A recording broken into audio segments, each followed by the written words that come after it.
हर सिमत मचलती किरणों ने अफसून शबे गम तोड़ दिया. अब जाग उठे हैं दीवाने दुनिया को जगा कर दम लेंगे इंशाअल्लाह. ये बात आया है दुनिया पर हम फूल भी हैं तलवार भी हैं. या बज़्म जहाँ महकाएंगे या खून में नहा कर दम लेंगे. या बज़्म जहाँ महकाएंगे या खून में नहा कर दम लेंगे. सोचा है कफील अब कुछ भी हो हर हाल में अपना हक लेंगे.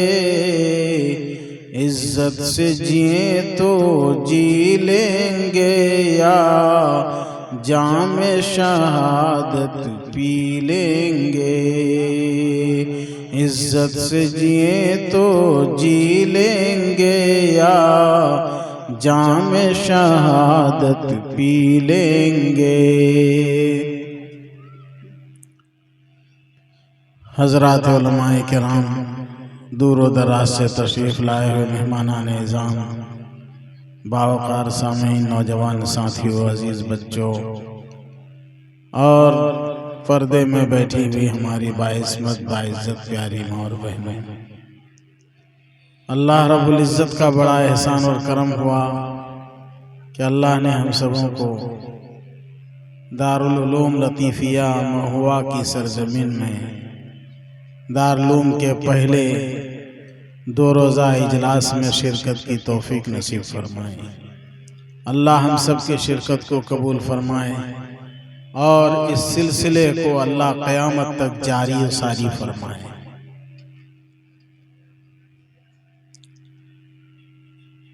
सबसे पहले अहले महुआ को और यहाँ के उलमा व हुफ़ाज़ किराम को मैं मुबारकबाद पेश करता हूँ कि आप हज़रात ने एक हसीन कदम उठाया है और बहुत ही तारीख़ी कदम उठाकर मिल्लत को, उम्मत को, इंसानियत को फ़ायदा पहुंचाने का काम किया है कि सरज़मीन महुआ में दारुल लतीफ़िया की बुनियाद डाली है, जहां से इल्म व अमल का चिराग इंशाअल्लाह रोशन होता रहेगा। मेरे मुअज़्ज़ज़ बुज़ुर्गों, दोस्तों, इस्लाम में मदरसा की बहुत ज़रूरत है, शदीद ज़रूरत है। इस्लाम में सबसे ज़्यादा जिस चीज़ पर जोर दिया गया है वो इल्म और तालीम, इल्म का हासिल करना। इसके लिए आका सल्लल्लाहु अलैहि वसल्लम ने हर दौर में तालीम को लाजमी करार दिया, चाहे हालात सुख के हों, खुशी के हों, या हालात दुख के हों, गम के हों। जैसे भी हालात रहे हों, अल्लाह के प्यारे नबी सल्लल्लाहु अलैहि वसल्लम ने इस उम्मत को ये बतलाया कि हर हाल में तालीम को आगे रखना होगा। तालीम के मसले में कोई समझौता नहीं चलेगा। गरीबी, मुफलिसी, नादारी, आजार, बीमारियां, तकालीफ, कोई चीज तालीम हासिल करने से नहीं रोक सकती। खेती, बिजनेस, जो कुछ भी आप कर रहे हैं उसके साथ इल्म हासिल करना पड़ेगा। इस उम्मत की रीढ़ की हड्डी की हैसियत रखने वाली चीज है इल्म। इल्म के बगैर इस उम्मत का तसव्वुर नहीं है। ये उम्मत हो और उनके साथ जिहालत हो, ये अल्लाह के नबी सल्लल्लाहु अलैहि वसल्लम को पसंद नहीं। आका ने फरमाया, मुसलमान हो, मर्द हो या औरत हो, तुम्हारे ऊपर इल्म दीन का हासिल करना फर्ज है।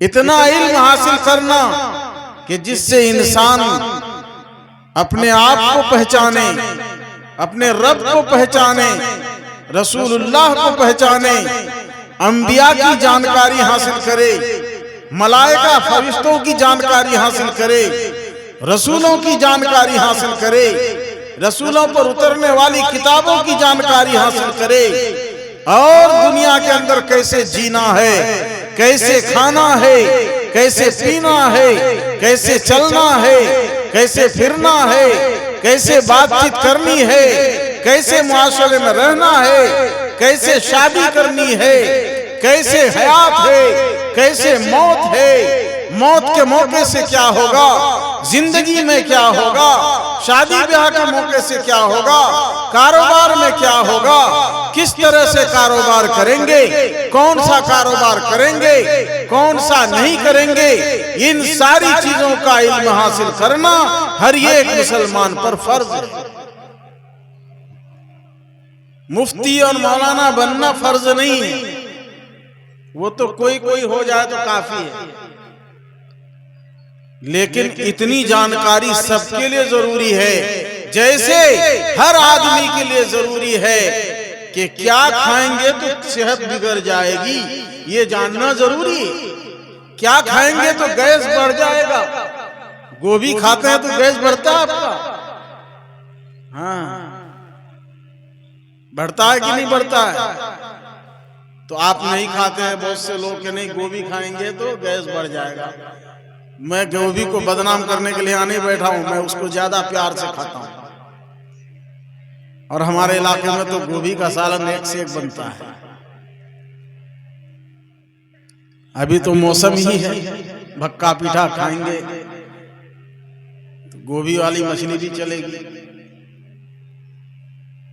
तो इतना जानना हर एक के लिए जरूरी होता है। जिस इंसान को अपनी सेहत की कदर है, सेहत के बारे में उसको उसकी कीमत मालूम है, तो वो जरूर जानना चाहता है कि हम क्या खाएंगे क्या नहीं खाएंगे, क्या खाने से हमको फायदा होगा, क्या खाने से हमको नुकसान होगा। इतनी चीज का इल्म तो जरूरी है ना, कि जो मिले खा लेंगे। कौन सी दवाई खानी है कौन सी नहीं खानी है। दर्द की दवाई कोई भी पूछते हैं, मुफ्ती साहब आपको दर्द है, देखिए दर्द की दवाई ज्यादा मत खाइएगा। MBBS बड़े बड़े डॉक्टर, रेमाटोलॉजिस्ट बड़े बड़े डॉक्टर कहते हैं कि आप खाइए जब जरूरत पड़े तो, लेकिन इलाके के डॉक्टर, हर आदमी डॉक्टर है हिंदुस्तान का। ये भी एक बात है, हिंदुस्तान का हर आदमी डॉक्टर, सुने कि नहीं है। किसी से भी आप कह दीजिए मुझे गैस हो रहा है, अभी फट से इलाज बता दे। कोई जाहिल से जाहिल आदमी, अनपढ़ से अनपढ़ आदमी, खेत खलियान में काम करने वाला आदमी, पढ़ा लिखा आदमी, दुकान वाला, हल जोतने वाला, जो जहां आपकी बीमारी का तस्करा कीजिए वो पहले तो आपको दवाई बताएगा। मैं नहीं समझता हूं कि इस मजमा में कोई ऐसा आदमी है जिसको एक भी बीमारी की दवाई मालूम नहीं है। किसी न किसी बीमारी की दवाई सबको मालूम है कि नहीं। जिन जिन को नहीं है वो हाथ उठाइए। ये बच्चा सबको नहीं है मालूम, तुम लोग को भी मालूम है कि टॉफी खाएंगे तो पेट में दर्द होगा, है कि नहीं। तो ज्यादा टॉफी खाओगे, कुरकुरे खाओगे तो पेट में क्या होगा। अरे खाते, अब हर आदमी कहता है कुरकुरे मत खाओ, ये रबड़ से बनता है, इसमें कैंसर बनता है, पेट में जाम हो जाता है। मैं आपको मजाक नहीं कर रहा हूं, ये आपके बच्चे के लिए क्या चीज नुकसानदेह है और क्या चीज मुफीद है आप भी जानते हैं और अपने बच्चों को बताते हैं। बच्चों को कहिए कि बच्चे कुरकुरे मत खाओ, तो बच्चा कहता है आओ पेट खराब हो जाएगा ना, इसका मतलब वो जानता है। तो ये बच्चा हाथ उठा के हम नहीं जानते, वो भी जानता है। कोई न कोई बीमारी का इलाज हर आदमी जानता है, आप कोई समझता ही नहीं तो बच्चा छोटा है उसको क्या। इसलिए कहा जाता है कि हिंदुस्तान का हर आदमी डॉक्टर है। बस बीमारी का तस्करा कीजिए, बीमारी में मुब्तला होकर देखिए पहले, उसके बाद देखिए डॉक्टरों की भीड़। जो भी देखने आएगा कोई न कोई इलाज बता के जाएगा। कहीं भी बीमारी का तस्करा कीजिए कोई न कोई इलाज बताएगा। मेरे भाइयों बुजुर्गों दोस्तों, ये जानना जरूरी है कि क्या खाना मुफीद है और क्या खाना नुकसानदेह है।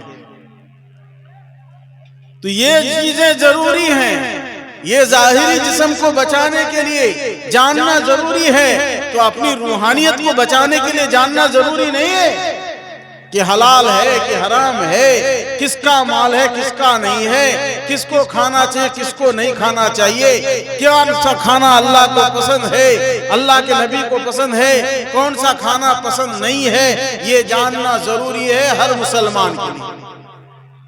बंधन का पैसा उठाना जायज है कि नाजायज है, जल्दी बताओ, बताइए। नाजायज है। आप में से कोई है जिसके गांव में बंधन लोन नहीं लिया जाता है? जिसके गांव में नहीं है बंधन लोन वो हाथ उठाइए। आपके गांव में एक भी नहीं है। आप नहीं करते होंगे, गांव में होता है। मेरे भाइयों, बंधन लोन का बाइकाट कीजिए। बंधन लोन ये शैतानी एजेंट, शैतान के जाल फैलाने वाले आ रहे हैं और समाज को गंदा कर रहे हैं। आप और हमको हराम में मुब्तला करके शैतान हमारी ताकत को खत्म करना चाहता है। शैतान जानता है कि मुसलमान का बच्चा जब तक हराम नहीं खाएगा उस वक्त तक इसको कोई खरीद नहीं सकता। मुसलमान का बच्चा हराम नहीं खाएगा तो इसको हम बेच नहीं सकते। मुसलमान का बच्चा हराम नहीं खाएगा, इसकी जमीर का सौदा नहीं कर सकते। मुसलमान का बच्चा को हराम में मुब्तला कर दो, ये जमीर का सौदा करेगा। हराम में मुब्तला कर दो, ये कत्ल करेगा। हराम में मुब्तला कर दो, ये जिना करेगा। इसको हराम में मुब्तला कर दो, इसकी बेटियां गैरों के साथ भागेंगी। बंधन लोन के नाम से आपके और हमारे घरों में हराम को घुसाया जा रहा है। शैतान का जाल, शैतान के मक्र फरेब का जाल है। औरत, अल्लाह के नबी सल्लल्लाहु अलैहि वसल्लम ने फरमाया, अन्निसाउ हिबालु शयातीन, औरतें ये शयातीन की जाल होती है। जाल, महुआ नदी में मछली मारते हैं, क्या फेंकते हैं? जाल। मोनी में चल के जाल फेंकेंगे ताकि मछली फंसे। मेरे भाइयों, जाल के जरिए से ग्वाली मछली फंसाते हैं, सौल मछली फंसाते हैं। मछली फंसाने के लिए जाल होना चाहिए। इंसान को फंसाने के लिए, मुसलमान मर्दों को फंसाने के लिए, मुसलमान के बच्चों को फंसाने के लिए, बर्बाद करने के लिए, इनके ईमान को जरो बुनियाद से उखाड़ फेंकने के लिए शैतान ने सबसे बड़ा जाल का इस्तेमाल किया, औरत का इस्तेमाल किया। ये शैतान की पुरानी चाल है, याद रखिएगा। औरत का इस्तेमाल करके मर्द को बहकाना, ये शैतान की क्या है? कदीम चाल है, पुरानी चाल है। समझ तो गए होंगे आप लोग, समझ गए आप लोग? अरे एसी लोग खाओ तो गैस खत्म हो जाता है, पैरासीटामोल खाओ तो बुखार खत्म होता है, ही तो है। ये अक्सर लोग जानते हैं, लेकिन जब ये कहा गया कि शैतान का ये पुराना अंदाज है, पुरानी चाल है, तो बहुत से लोग समझे ही नहीं। समझेंगे कैसे?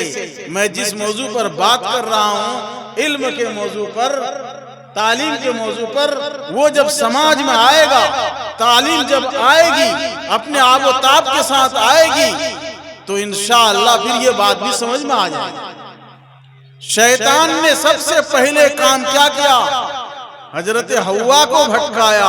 हव्वा को भटका करके क्या कहा? अरे सब बेकार बात है, कुछ नहीं है। असल में जन्नत से अल्लाह तुम लोगों को निकालना चाहता है। उल्टा पॉइंट। अभी आप लोगों को उल्टा पॉइंट क्या पढ़ाते हैं लोग आकर, नेता लोग? मौलवी मौलाना की बात पर चलने से होगा? दुनिया वाले कहां से कहां पहुंच रहे हैं, हम लोग अभी यही रहेंगे। इन लोगों की बात पर रहने से नहीं होगा। बेटी लड़की को घर से बाहर निकालना होगा, तब तरक्की होगी। ऐसा निकाला कि पूरे समाज को गंदा कर दिया। आज समाज शर्मिंदा है, सर झुक रहा है, उलमा चीखते रह गए। आप पैसों के लालच में आकर, इज्जत के लालच में आकर, सोफा सीट के लालच में आकर, बेटी नौकरी वाली होगी, जल्दी दूल्हा मिलेगा, नौकरी वाली होगी, घर 3 मंजिला बन जाएगा, ये सब लालच में आकर हम बर्बाद हो गए।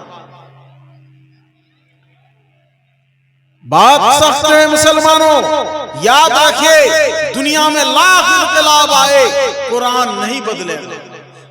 ला तब्दील अली कलिमातिल्लाह, कलिमातुल्लाह, अल्लाह के कानून, अल्लाह की आईन में कोई तब्दीली नहीं होगी। अल्लाह ने औरतों को घर की जिम्मेदारी दी है, इसको बाहर की जिम्मेदारी दी गई है, नुकसानदेह। ये शैतान की चाल है, जो औरतों को घरों से बाहर निकाला, औरतों को बाहर वाली जिम्मेदारी दी और घर की जिम्मेदारी मर्द को दे दी। मर्द ने इकरार किया, एहसास किया, उम्मत के सामने बैठकर कहा, मजलिस में कहा कि मैं इसको शादी करता हूँ, मैं इसको बीवी बनाता हूँ, इसका सामान नानो नफका मैं दूंगा, घर मैं दूंगा, खर्चा मैं दूंगा। और हम लोगों ने उल्टा कर लिया कि अब तुम ही लाओ नानो नफका, जहेज भी तुम ही लाओ, गाड़ी भी तुम ही लाओ, सिंहारदान तुम लाओ, अलमारी तुम लाओ, सोफा तुम लाओ, और बाप से पैसे भी ले आओ, और साथ में अब नौकरी करके पैसा कमाओ, बच्चा को मैं चलाऊंगा, तुम घर में चलाओ। दुनिया पलट गई मुसलमानों, दुनिया का निजाम बदल गया।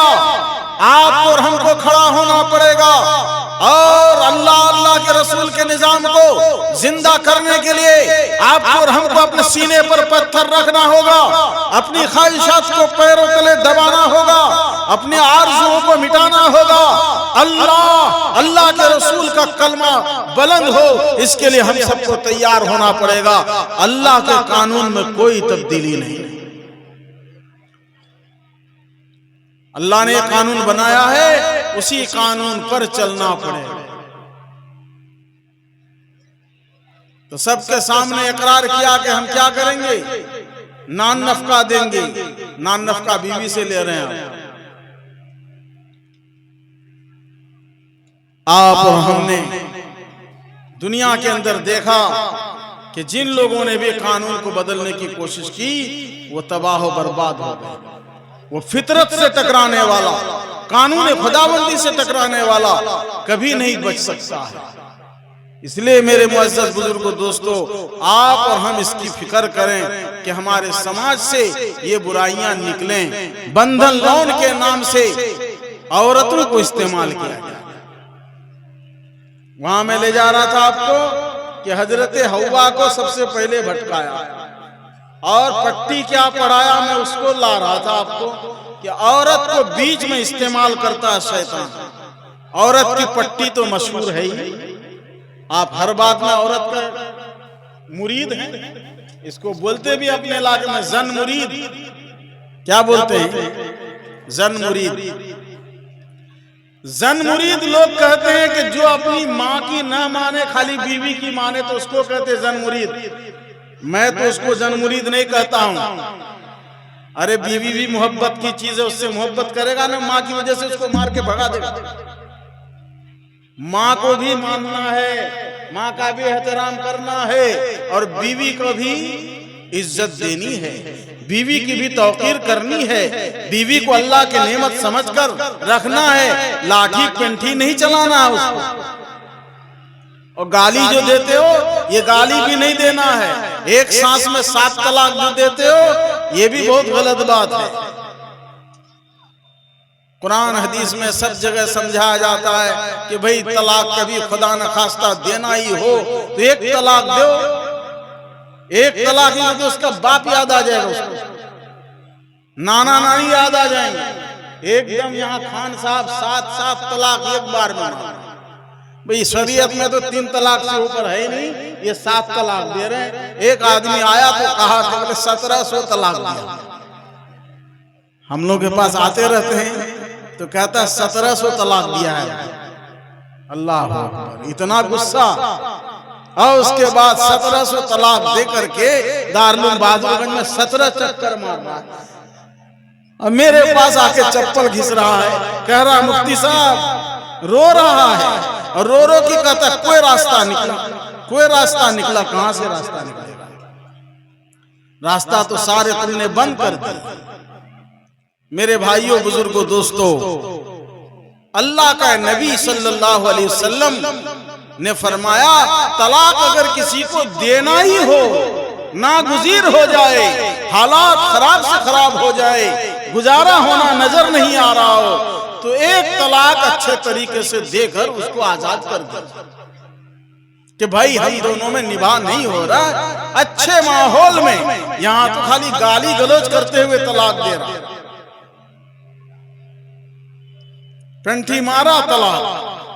लेकिन अल्लाह के नबी फरमाते हैं अच्छे माहौल में तलाक दे दो, एक तलाक दो, उसको आजाद कर। एक तलाक दीजिएगा तो चिड़िया चुग गई खेत, पछतावत का हुई वाली बात नहीं आएगी। भाई तलाक देने के बाद सबको एहसास होता है कि हमने गलत किया। होता है कि नहीं होता? जोश में आता है, गुस्सा में आता है, कह देता है, इंसान है। लेकिन एक तलाक अगर दे के रखेंगे आप, तो आपको एहसास जब होगा तो आपको मौका है। क्या मौका है? कि बीवी को 2 आदमी के सामने लौटा लीजिए कि मेरी बीवी है, मैं अपना घर ले जा रहा हूं। एक तलाक अगर देंगे या 2 तलाक भी बोलकर देंगे अगर खाली तलाक तलाक, सुन लीजिए ये मसला, क्योंकि ये घर की बात है, पेश आती रहती है। तो इससे 2 तलाक वाक़ई होगी, लेकिन इसको तलाक रजई कहते हैं। आप मुद्दत के अंदर, इद्दत के अंदर अंदर लौटा सकते हैं, 3 माहवारी खून तक उसको लौटा सकते हैं।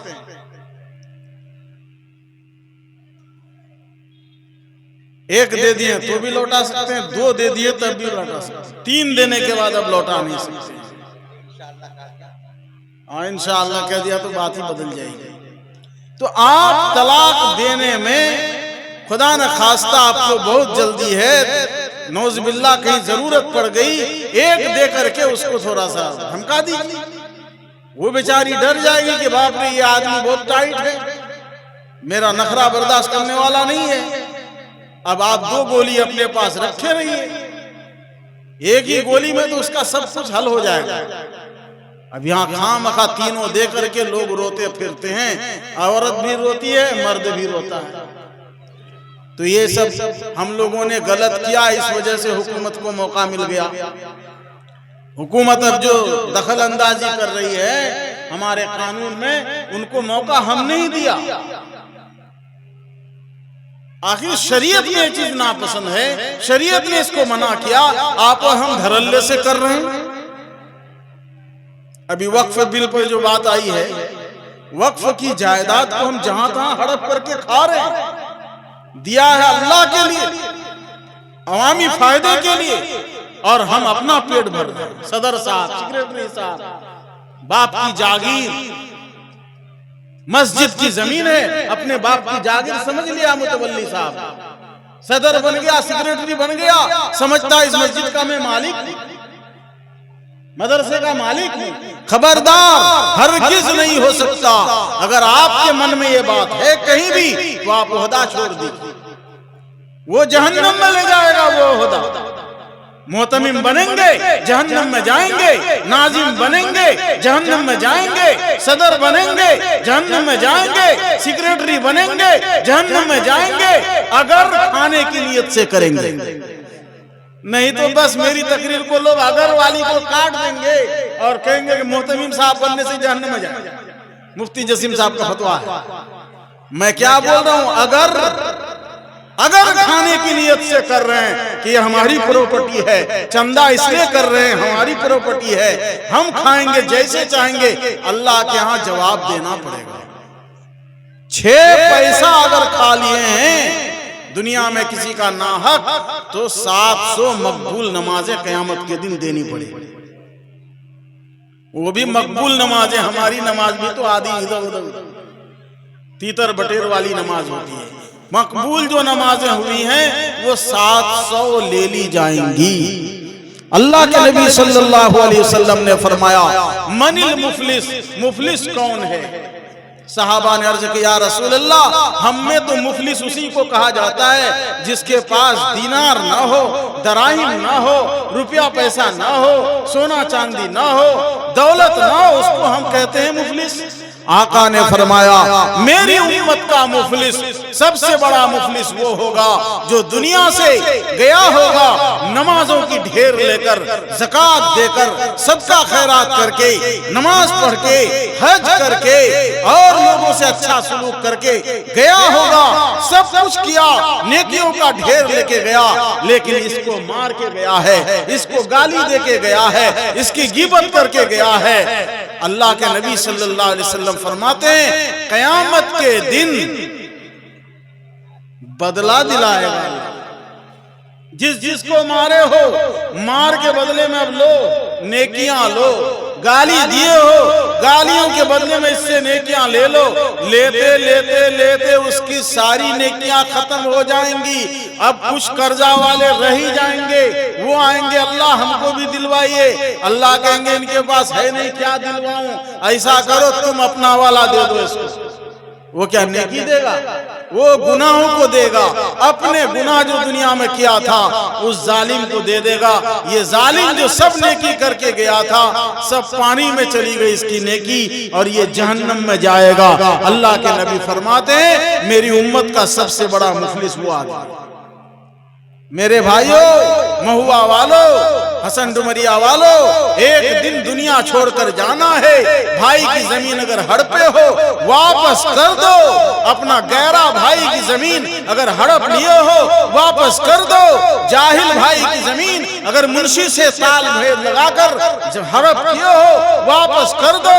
किसी भाई का हिस्सा, बहन का हिस्सा अगर मार के रखे हो वापस करो, वरना यही जमीन कब्र में जब दबोचेगी और कहेगी कि अब देख मेरा करिश्मा। जमीन जब दबाएगी पसलियां एक दूसरे में घुस जाएंगी और इंसान टूट फूट कर रह जाएगा। मेरे भाइयों, उस दुनिया की फिक्र कीजिए, आखिरत की फिक्र कीजिए। उस दुनिया में जाना है। अपने बाल बच्चों को खुश करने के लिए अपनी कब्र को जहन्नम का गढ़ा मत बनाओ।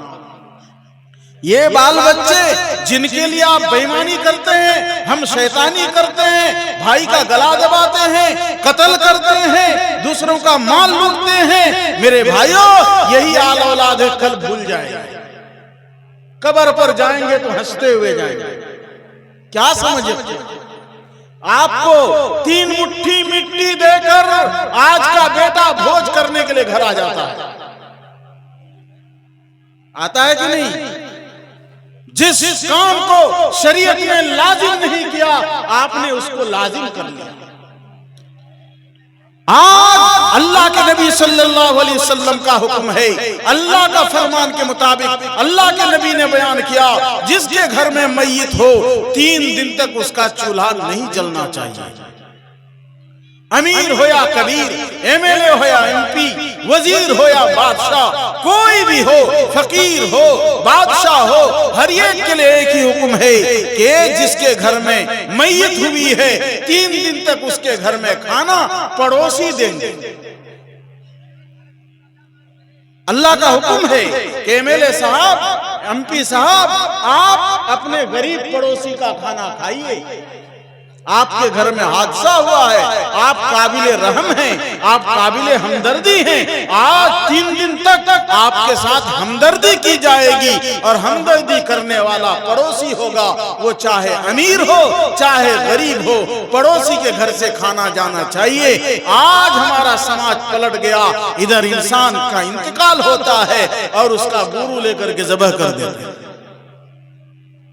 इंसान मरता है और समाज की निगाह डोंगा पर रहती है।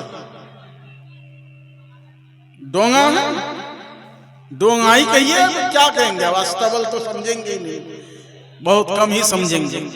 डोंगा बथान, बथान पर नजर, बाछीदा क्षेत्र जब वो करे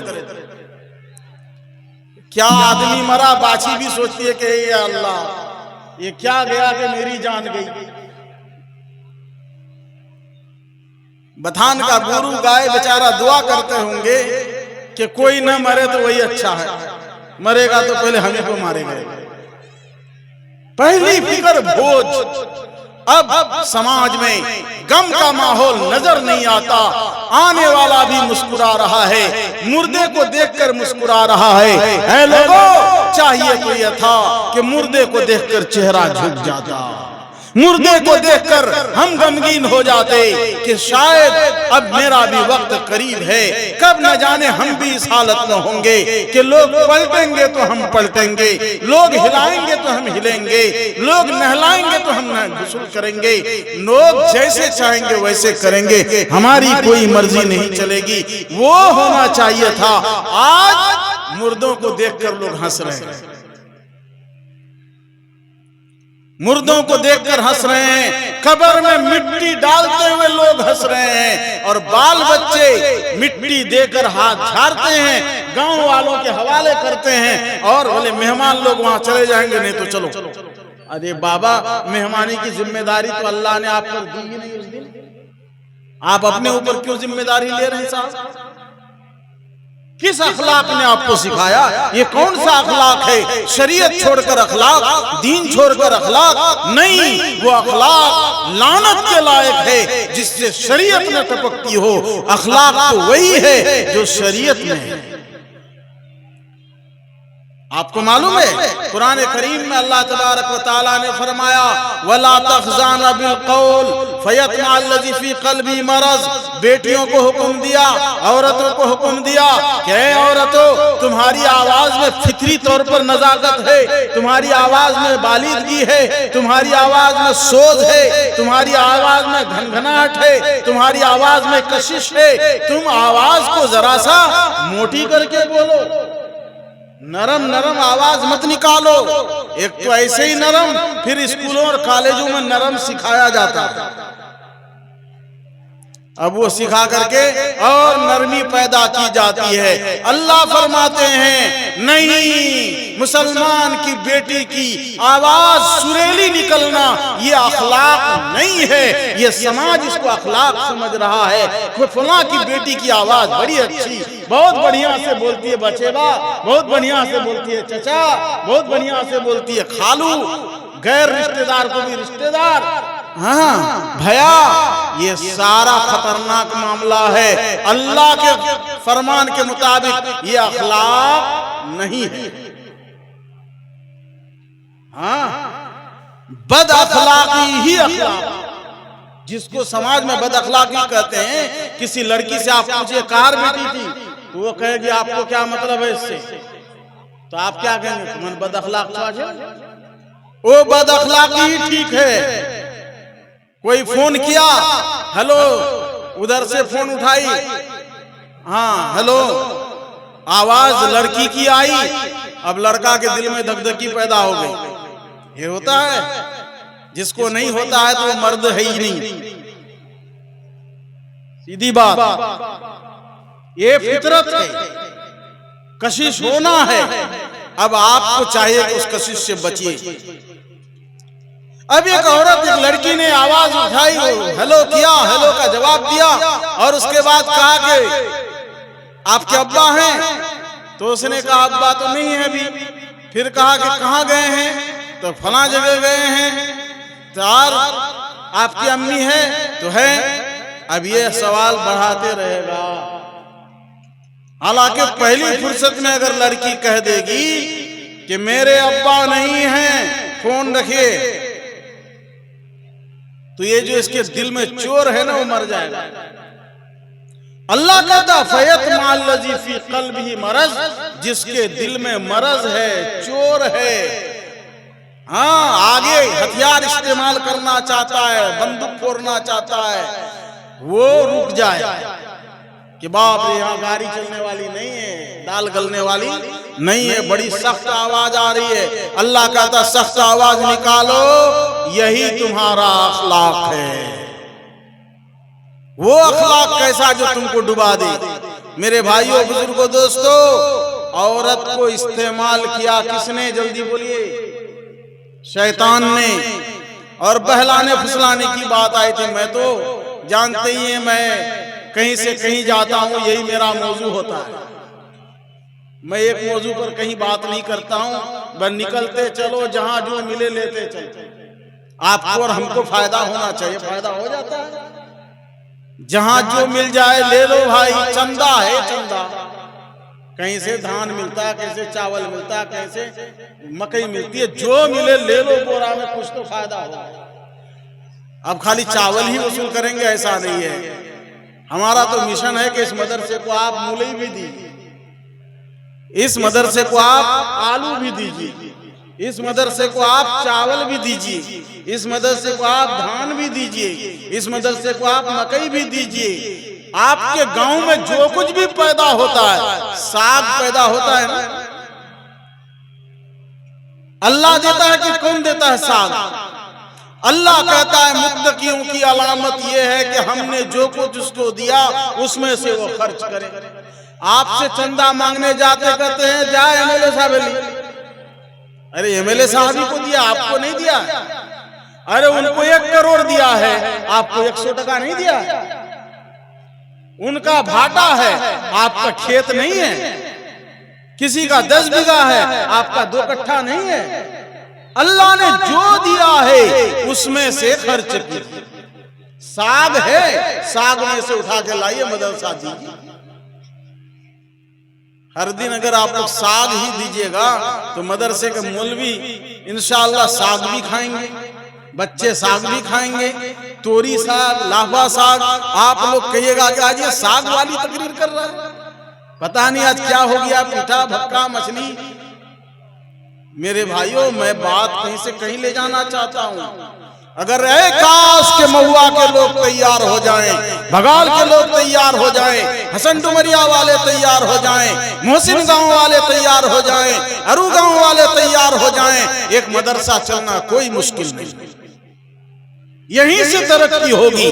गुजरात की तरफ देखने की जरूरत नहीं और बंबई की तरफ देखने की जरूरत नहीं, आपको सऊदीया देखने की जरूरत नहीं, इंग्लैंड जापान देखने की जरूरत नहीं। यहाँ के लोग तैयार हो जाएं, अपने दिल में जज्बा पैदा कर लें कि अल्लाह ने फरमाया हमने जो कुछ दिया है उसमें से खर्च करो। अल्लाह ये नहीं कहता कि 1 करोड़ दिए हैं तो उसमें से खर्च करो, जो दिया है हमने उसमें से खर्च करो। 20 प्लेट घर में रखी हुई हैं, जरूरत नहीं है 5 प्लेट मदरसे में ला के दे। आप कहिएगा प्लेट की जरूरत नहीं है, 4 बधना घर में 1 बधना मदरसा भेज दे। अभी मैं एक जगह गया, दिल वाला आदमी था, मैं उनके यहाँ गया तो उन्होंने मुझसे कहा हजरत वजू करने के लिए बधना है आपके पास? मैं कहा क्या बात है, कैसा सवाल कर रहा है आदमी। मैं कहा कि भैया मैं तो आजकल गुस्ल खाने में वजू करता हूँ दारुल में, इसलिए बदना की कमी जरूरत पड़ती है। तो उन्होंने कहा बदना देता हूँ आपको हदिया। मैं कहा यार बदना भी हदिया दिया जाता है? तो वो फट से बेचारा दिखाया कि ये बदना सब लटका के रखे 8-10 तो है, एक आपको दे देते हैं। मैं कहा खुशी से कहा कि लाओ एक बदना दो। आप उलमा को बदना हदिया दीजिए। खाली आप लोग शादी के दिन जो लोग आते हैं उनको तौलिया दीजिएगा और शाल दीजिएगा, हैं? ये समाज की बिगाड़ देखिए।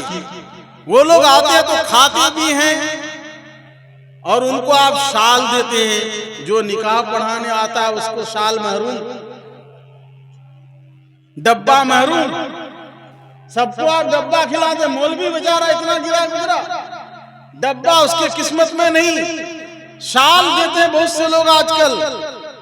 ये समाज को गंदा कर रहे हैं, गरीबों के गले पे छुरी चला रहे हैं मालदार। ये मालदारी का शो नहीं कर रहे हैं, इस समाज को बर्बादी के रास्ते पर ले जा रहे हैं। ये देखा देखी काम न करो मुसलमानों, इनसे तबाही आती है, बर्बादी आती है। मैं कह रहा था आपको कि मदरसा, ये मदरसा है, इस मदरसे में अगर हर चीज हम हदिया में देने लग जाएं, चंदा में देने लग जाएं, जिनके घर में जो है वही भेजें। मेरी बात आपको शायद मजाक लगती हो, मगर मैं आपको वहीं लाना चाहता हूं। हमारे बुजुर्गों ने तहरीक चलाई कि 1 मुट्ठी चावल हर दिन दे दो, साल में जो चंदा देना है दीजिएगा। घर में एक झोला लटकाइए मदरसे के नाम से, 1 मुट्ठी चावल औरतों को हिस्सा लगाने के लिए दे दीजिए। औरत बेचारी जब खाना पकाने जाती है 1 मुट्ठी चावल उठा के मदरसे के नाम से रख देगी। अपने आसपास में जो भी मदरसा है उस गांव के लोगों की जिम्मेदारी है कि अपने मदरसे के नाम से झोला लटका औरतें, ताकि औरत हर दिन जब एक बार खाना बनाने के लिए जा रही है दोपहर में 1 मुट्ठी चावल रख दे तो उनको मदरसे की याद आएगी। अब बताइए मदरसे के झोले में 1 मुट्ठी चावल जब डालेगी तो कैसे डालेगी? दिल में आएगा कि नहीं आएगा कि मदरसे को डाल रही हूँ? जिस औरत को मदरसे का ख्याल हर दिन आएगा उसके घर में तबाही आएगी, उसके घर में बर्बादी आएगी। जिस खाने में से, जिस चावल में से 1 मुट्ठी चावल सदका के तौर पर निकाल दिया गया, वो चावल खा के पेट खराब होगा? नहीं होगा मुसलमानों, इसको यकीन के साथ करो। तो हम लोग चंदा देने में समझते हैं खाली रुपया पैसा हो तभी चंदा हो, नहीं, आपके पास जो कुछ है उसी में से निकालिए। मुझे उम्मीद है कि मेरी बातों को मजाक में लिए बगैर आप लोग इस मिशन को चलाएंगे इंशाअल्लाह। जो कुछ भी आपके घर में पैदा होता है, यहां तक के झांग में कद्दू होता है, कद्दू लाके मदरसे में दो। 10 कद्दू पैदा हुआ, 1 कद्दू मदरसे का हक है। हम लोग खाली धान में निकालते हैं 20 में 1, कितने में निकालते हैं? 40 में तो नहीं निकालते। बहुत से चालाक पुरजा है, वो 40 में 1 करते। ये तो 40 का तस्वुर ही नहीं है कहीं बाबा। वो तो ज़कात में है 40। वो जो 1 साल में 1 बार निकलती है ज़कात, वो भी सब पर फर्ज नहीं है। उश्र तो सब पर फर्ज है। जिसके यहाँ भी पैदावार हो, 2 किलो पैदा हुआ उसमें भी निकालना होगा, 1 किलो हुआ उसमें निकालना होगा, 10 आम हुआ 1 आम दे दीजिए। हर चीज में उश्र है। हम लोग सिर्फ क्या समझते हैं, धान में निकाल दिया तो आजाद हो गया, मकई तो निकालते ही नहीं लोग। अल्लाह इतनी मकई दे रहा है, 20 कुंटल बीघा, 25-25 कुंटल निकाला लोगों ने, लेकिन उसको देने के लिए तैयार नहीं है। मेरे भाइयों, इस इलाके में मकई की खेती होती है, 20 कट्ठा में 1 कट्ठा अगर आप निकाल देंगे पूरे महुआ गांव वाले, तो इंशाअल्लाह ये मदरसा चल जाएगा। और मदरसा को ज्यादा से ज्यादा दीजिए तो इंशाअल्लाह काम बन जाएगा। बहरहाल बातें कहीं से कहीं जा रही हैं। मैं ये कह रहा था कि औरत का इस्तेमाल करता है और औरत को बहला फुसला देता है। ये बेचारी बहलाने वाली फुसलाने वाली कौन ही है। इसको आप बहला दीजिए ना, ये बहल जाता है। मर्द चाहिए बहलाने वाला, बोली चाहिए ऐसी सख्त से सख्त औरत को आप मुरीद बना लीजिएगा।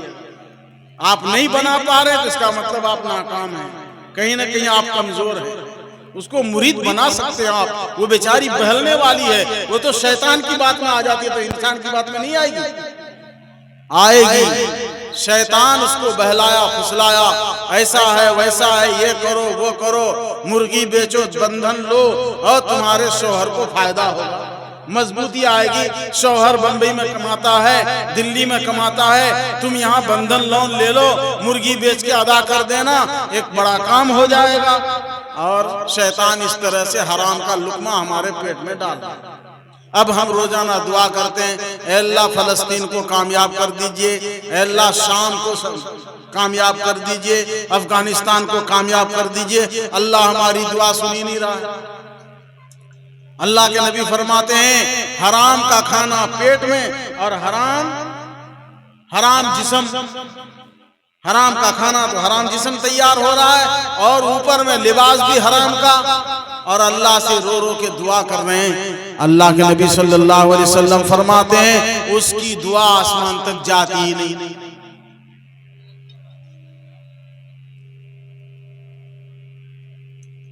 हज्जाज बिन यूसुफ एक जालिम बादशाह था,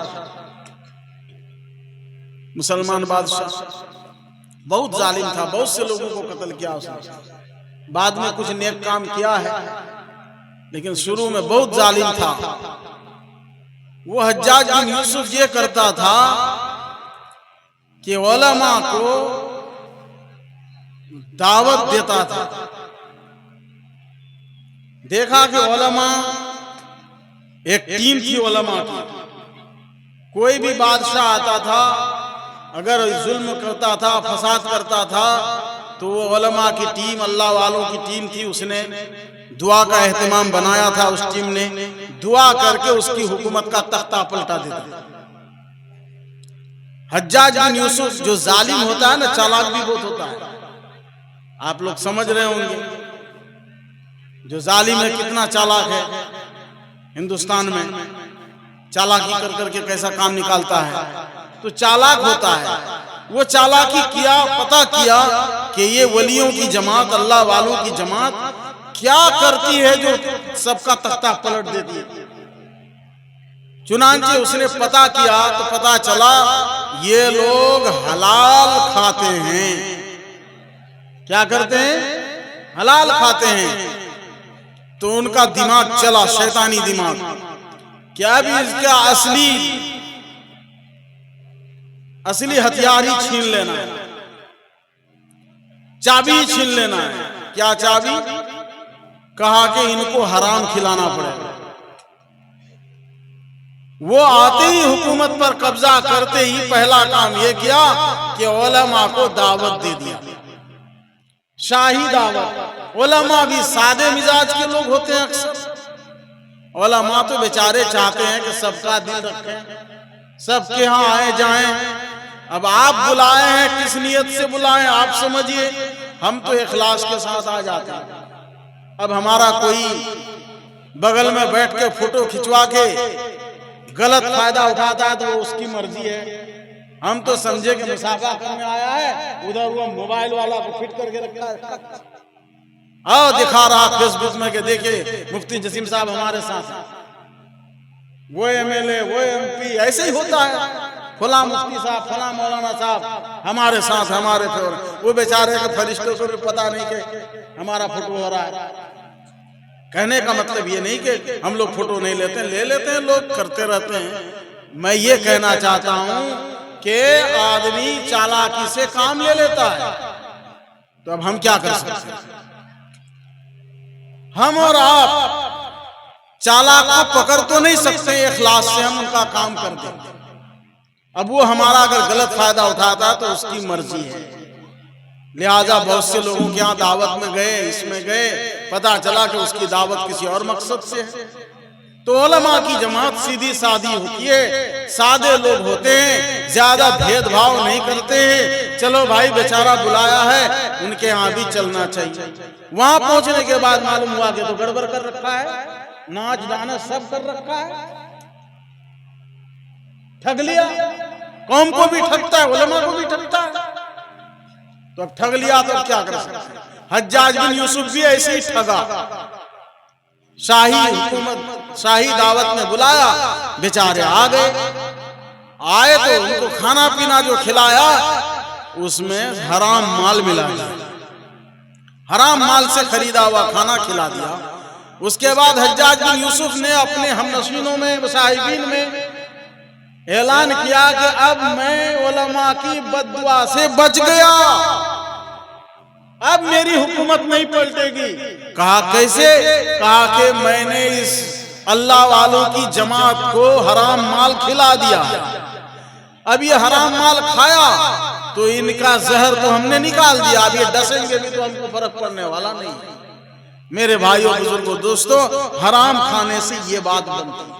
हम लोग चलती फिरती लाश हैं, हराम खाते हैं, इसलिए हक बोलने की सलाहियत नहीं है। कहीं पर हक की आवाज उठानी हो, हम हक नहीं बोल पाते हैं। हुकूमत आज हमारी मस्जिदों को छीनना चाहती है, हमारी जायदाद को छीनना चाहती है। हम हिम्मत करके बोल तक नहीं पाते।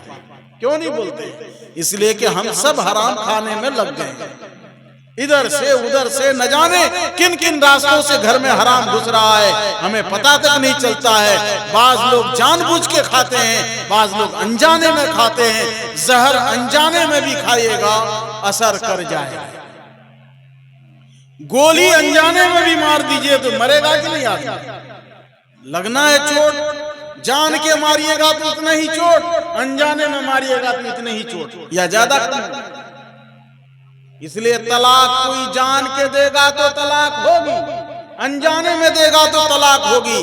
बहुत से लोग आके कहते हैं हजरत हम नहीं जानते थे कि ये मतलब होता है कि जानो मत जानो, हंसी में दोगे तो तलाक, मजाक में दोगे तो तलाक, गुस्से में दोगे तो तलाक।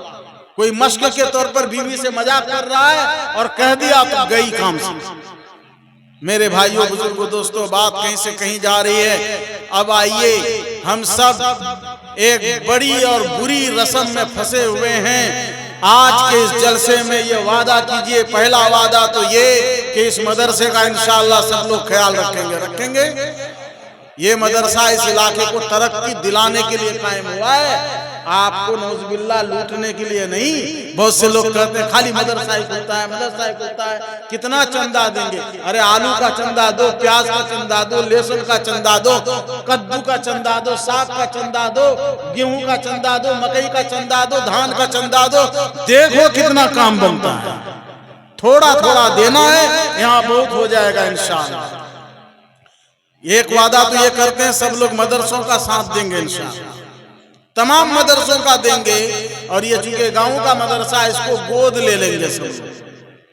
दूसरा वादा ये कीजिए आज के मजमे में कि हमारे समाज में जो बहुत सी गलत चीजें घुस गई हैं, उनमें से खास चीज है मेहंदी की रस्म। मालूम हुआ कि बाहर से भी अब गैर महरम मर्द आ रहे हैं लड़की को मेहंदी पहनाने के लिए। हाय खुदा, कैसी बेगैरती आई इस कौम में जिनकी बेटियों को देखना गवारा न था। एक वक्त था, सुनो मुसलमानों, पुराने जमाने को याद करो, आज से 25 साल पहले 30 साल पहले के जमाने को याद करो। जब कभी किसी समाज में किसी का इंतकाल होता था, अगर हाट बाजार का दिन होता था, उधर से गुजरगा होती थी तो औरतें कहती थी कि बुढ़ाड़ा के काम नहीं मिल रहा, हाटे इतना मोरे गेल। ऐ मुसलमानों, इसमें जरूर एक सादगी टपकती है कि वो कहती थी कि बुढ़ाड़ा काम नहीं मिल ले, लेकिन इसकी गहराई पर गौर करो। क्यों कहती थी? वो इसलिए कहती थी कि आज हाट का दिन है, हम लोगों को हाट से जाना पड़ेगा मुर्दा देखने के लिए। मुर्दा देखने तो जाना ही है, अब हाट से गुजरेंगे तो लोग हम लोगों को देख लेंगे। ये औरतें तो ऐसी बाइज्जत थी, और आज का ये हाल है कि हम अपनी बेटियों को, बीवियों को अब गैर महरमों के सामने कर रहे हैं। ये इतना सब जो खड़ा हुआ है, सब क्या करने के लिए खड़ा हुआ? अल्लाह अकबर। आप लोग जलसा सुनने आते हैं, कारोबार करने आते हैं। एकदम पूरा पता नहीं क्या मार्केट लग गई है देखते देखते। तो अब ये जो है शादी में भी आने, शादी में गैर महरम आदमी, नाचने वाला, गाने वाला घुस रहा है। जितना बड़ा आदमी, उसके घर में ये खुराफात ज्यादा। अब उसके घर में माँ बहनें बेपर्दा बैठी हैं और वीडियो कैमरा वाले को इजाजत है कि आप कमरे में घुस सकते हैं। मौलवी नहीं घुस सकते, मौलाना नहीं घुस सकते, मुफ्ती नहीं घुस सकते, हाजी साहब नहीं घुस सकते, काजी साहब नहीं घुस सकते, चाचा नहीं घुस सकते, भतीजा नहीं घुस सकते, समाज का कोई नहीं घुस सकता, लेकिन वो चोर चुहार चमार आके घुसेगा। गैरत को जगाओ मुसलमानों, अपनी गैरत को जगाओ। एक शराब पीने वाला, गुटखा खाने वाला, बेपर्दा रहने वाला, औरतों के बीच जिंदगी गुजार कर अपनी इज्जत और इफ्फत को तार तार करने वाला एक कैमरा लेता और आपके घर में घुस जाता है। औरत कौन किस हाल में है, वो तमाम हालतों का फोटो लेता और वीडियो करता है। हम हैं शौक से करा रहे हैं। जितना बड़ा मालदार, वो इतना बड़ा जानवर बनता जा रहा है, वो इतना बड़ा बेगैरत बनता जा रहा है और समाज को गलत रास्ते पर डाल रहा है। मुसलमानों, समाज के लोगों, बाइकाट करो ऐसी चीजों को। दूसरी चीज, मेहंदी गैर महरम से पहनाना। मेहंदी तो पहनना औरत के लिए जायज है, मेहंदी लगा सकती है, लगाओ, औरतें लगाए। कमरे में जैसे बैठ के लगाती थी, एक रीत होती थी कि लड़कियां बैठी हैं, मजाक कर रही हैं और मेहंदी लगा रही, उनका आपस का मसला है। लेकिन आपने क्या कर दिया? बाहर से जितना बड़ा मालदार, वो इतना सिल्लीगुड़ी से, गैंगटॉक से, कहां से लोग मंगाते हैं और वो आकर के लगाते हैं मेहंदी। आप लोग क्या समझते हैं कि हम लोग को पता नहीं चलता है? सारी रिपोर्टें आती हैं। ये समाज की गंदगियां लोगों में तस तस बाम हो गई हैं, लोग सुन रहे हैं और छी छी कर रहे हैं। मुसलमानों, तौबा करो। इसी तरह इस जलसे में आपको एक तौबा आज ये करनी है कि ये जो कसई और हल्दी लगाने की रस्म में औरतें और मर्द अब सब एक किस्म का लिबास पहनते हैं। पहले ये था कि सिर्फ लड़की को, दुल्हन को सफेद कपड़ा पहना जाता था। उसका तस्वुर यह था कि सफेद कपड़ा में मार्किन कपड़ा है तो कसी उसी लग जाए तो कोई दिक्कत नहीं, उस कपड़ा को फिर बाद में पहने, इतना ही होगा तस्वुर, उससे ज्यादा क्या होगा। लेकिन अब वो बेचारी तो पता नहीं जो पहने पहने, अब वहां जितनी लड़कियां हैं, औरतें, वो भी एक रंग के लिबास, एक रंग का लिबास पहनती हैं। अब औरत तो औरत, इस समाज के मर्द भी औरत बनने लग गए, वो भी उसी रंग के कपड़े पहनने लगे। बाद जगहों में अल्लाह के वास्ते इससे तौबा करो मुसलमानों। शादियां होंगी घरों में, मौत होंगी घरों में, मौत और शादी के मौके से जो रस्में आपने हमने फैला रखी हैं, याद और नई नई रस्में दर आ रही हैं, दाखिल हो रही हैं, इन रस्मों को दूर करो अल्लाह के वास्ते। आगे न जाओ, समाज को बर्बाद मत करो। मेरे भाइयों, आज लड़कियों को स्टेज बना करके बैठाया जाता है, स्टेज बनाकर बैठा करके वहां कसई लगाया जाता है। इसका बाइकाट करो कि लड़की सजाने के लिए, लड़की को कसई लगाने के लिए अलग से पिंडाल नहीं बनेगा तो नहीं बनेगा। इसको आप छोटी मोटी चीज मत समझिए, इसको दिल में लीजिए और इसके बारे में समाज में बैठिए, मशवरा कीजिए कि ये काम नहीं होगा भाई। जलसा में सुन लिए गलत है, इस गलत के खिलाफ सबको खड़ा होना पड़ेगा। करेंगे इंशाअल्लाह। हाथ उठाइए, हाथ उठाएंगे तो अल्लाह को पसंद आएगा। औरतों का इस्तेमाल करता है, ये शैतान का पुराना तरीका है कि उसने औरत का इस्तेमाल किया। जहां देखा कि मर्द हमारे बहकावे में नहीं आ रहा है तो शैतान ने आकर उसको उल्टी पट्टी पढ़ाया। क्या पट्टी पढ़ाया? क्या रे बाबा, ये जन्नत तुम्हारे रहने की जगह है, अल्लाह नहीं चाहता है कि तुम लोग जन्नत में रहो, इसलिए तुमको ये फल खाने मना किया। औरत समझ गया, ओ ये चालबाजी है, हमको तो छोड़ना पड़ेगा जन्नत। या अल्लाह, लिहाजा औरत ने कहा अपने शौहर से कि वो बेचारा इतनी कसम खा रहा है, वो इतना कह रहा कि खैर खाएं, वो भला बुरा होगा, चलिए ना खा लीजिए, हो गया काम, जन्नत छोड़ना पड़ा। ऐसे ही आपको और हमको शैतान कैसे बहकाएगा, वो औरत का भी इस्तेमाल करता है। मेरे भाइयों, बुजुर्गों, दोस्तों, ये बंधन लोन औरतों के जरिए काम हो रहा है समाज में। आप और हम कहीं और, हमारे घर की औरतें बंधन वालों के पास बैठकर गुफ्तगू कर रहे हैं। ये बेगैरती की बात है, इससे हम सब तौबा करें। अल्लाह ताला हम सबको कहने सुनने से ज्यादा अमल की तौफीक इनायत फरमाए। वाखिर दावाना अनिल हम्दुलिल्लाहि रब्बिल आलमीन।